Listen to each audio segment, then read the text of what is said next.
Aftermath magazine here at Striking Unlimited with Diamond Dave. Kaplan, the one and only. So say my name right if you're going to say it. Okay, so how did you come up with that name, the nickname?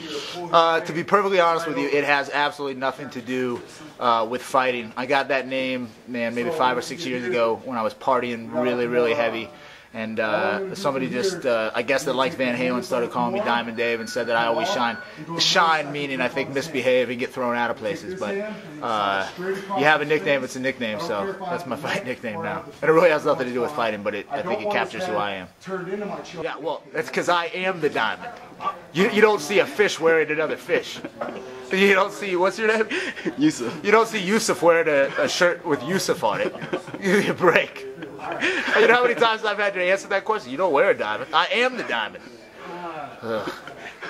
I shine enough. You wouldn't be able to see the diamond shining on me anyways. Good Lord. Let's clear this up. The incident in the house. Were you knocked out or knocked down? Can you clear that up to the all fans? I'm gonna say is this, and you in America can take this for what you want. Can Dave Kaplan be knocked out? Sure, anybody can. If Mike Tyson hits you on the chin, you're gonna go out. But Diamond Dave cannot be knocked out. So I would say I train 6 days a week, a couple times a day, once or twice a day. On those 6 days, I take off Sunday to rest from Saturday night. And I chose Striking Unlimited. Obviously Ken and Frank were my coaches on the team, contrary to the shirt I'm wearing right now. But they made the extension, the offer to come out here and train, and I like Vegas, and so here I am. Besides Frank Mir, what other superstar trains here at Striking Unlimited? Diamond Dave Kaplan. Real quick. Here. All right. Other than that, Robert Drysdale trains here. Vinny Magliani's trains here every once in a while. Steve Cantwell was just here, former WEC champ. A number of guys come through. George Roop, that was on the Ultimate Fighter, one of my teammates. He trains here as well. So a good group of guys, and some up and coming guys that you'll definitely hear about in the future. Anybody that wants to be on the show, I would definitely take a second thought. The fights, being on TV, it's all awesome, but 6 weeks in a house full of meatheads, and I say that in the nicest possible way, with no TV, with no media, with nothing, and guys that you're going to have to fight at some point. It's a difficult situation, if you're not thick-skinned. So there's a lot of other ways to make a buck, and I would think of maybe doing something else, but it was hard. The interview that I did with the Spike TV people, I think stuff got a little bit mixed up.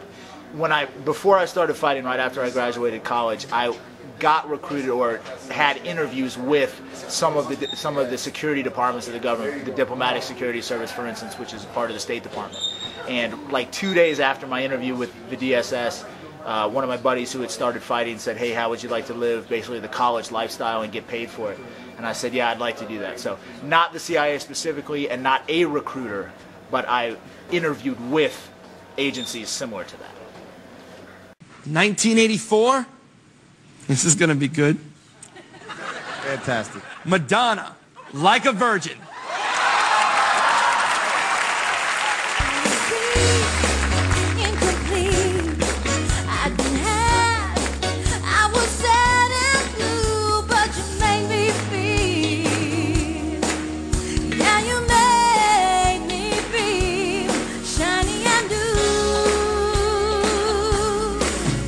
Like a virgin, touched for the very first time. Like a virgin, with your heartbeat. Oh! You were so into it, I thought you were going to start rolling on the floor. I thought of that. I should have done that. What we were looking for is like a virgin when your heart beats next to mine was the second line. You said the first one correct. It was like a virgin when your heart beats. It's when.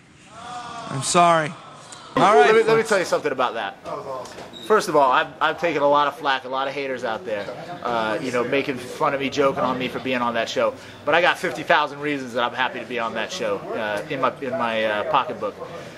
You don't have to sing well to be on the show. You just have to be smart like I am. So I'm not going to sing, but if you pay me the $50,000 like they did, then I'll do it.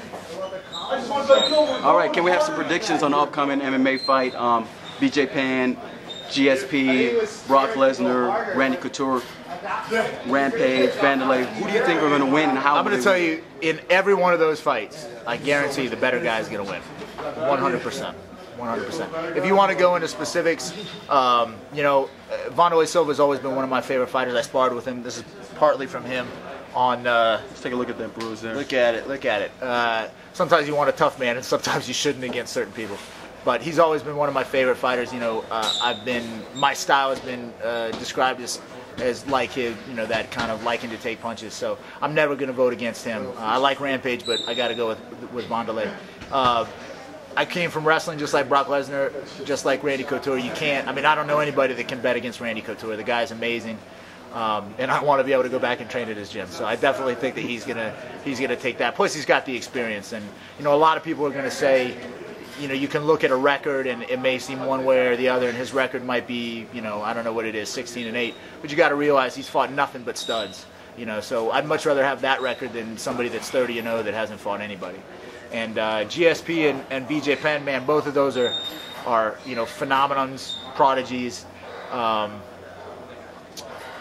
like BJ Penn, and I haven't had good experiences with French Canadians, so I'm going to go with BJ Penn for that.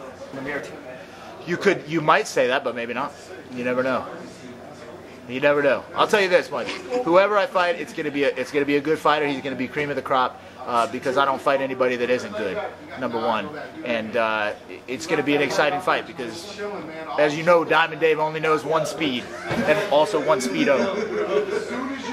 So that's life. So you're taking a...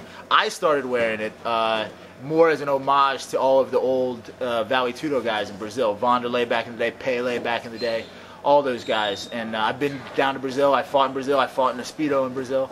And I think everybody liked it. So I can't say that Shoney Carter is somebody that got me into doing it. But anybody that wears a Speedo in the ring is a real man. I can tell you this. A couple of fights ago, maybe 4 or 5 fights ago, I fought in New Jersey.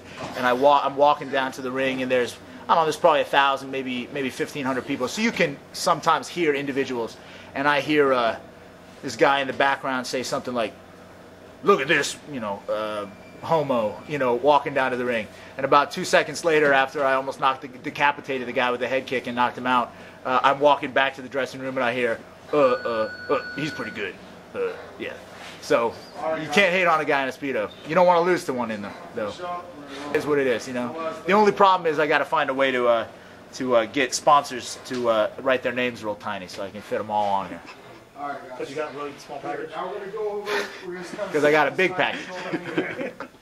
I'm all balls. If you haven't seen yet, buddy, I'm all balls. You know, anybody that's gonna be, you know, dumb enough or nuts enough to walk into a fight, drop his hands, and take punches, you know, I'm all balls. Believe me, more than this. Who's helping you out in jiu-jitsu?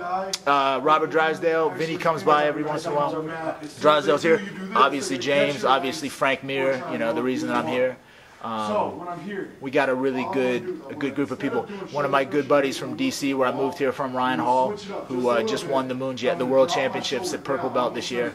He's going to be out here at the beginning of December to roll with me. So a lot of good guys coming out. I will definitely be 100% ready. As much as I want this fight to be a stand-up fight, and I think my opponent would agree, you know, because that's the kind of thing that people want to see. And this particular matchup has a possibility of, I think, outshining a lot of the other fights on the card. You know, if both people show up, which I know I will, you know, even though I want it to be a stand-up fight, I'm going to be ready to do anything I have to. When you were over to Extreme Couture, were you actually training with Jimmy? No, and I don't know if Junie's the person I'm going to fight, but you keep pushing. No, the guys that I was training with over there, I sparred with, you know, I sparred with Tyson Griffin, I sparred with Forrest, Vanderlei, with Ray Sefo, with Gray Maynard, with guys like that. But the particular person who I will fight with in the future, no. We are young, heartache to heartache we stand. No promises, no demands. Love is a battlefield. We are strong. No one can tell us we're wrong. Searching our hearts for so long, both of us knowing love is a battlefield.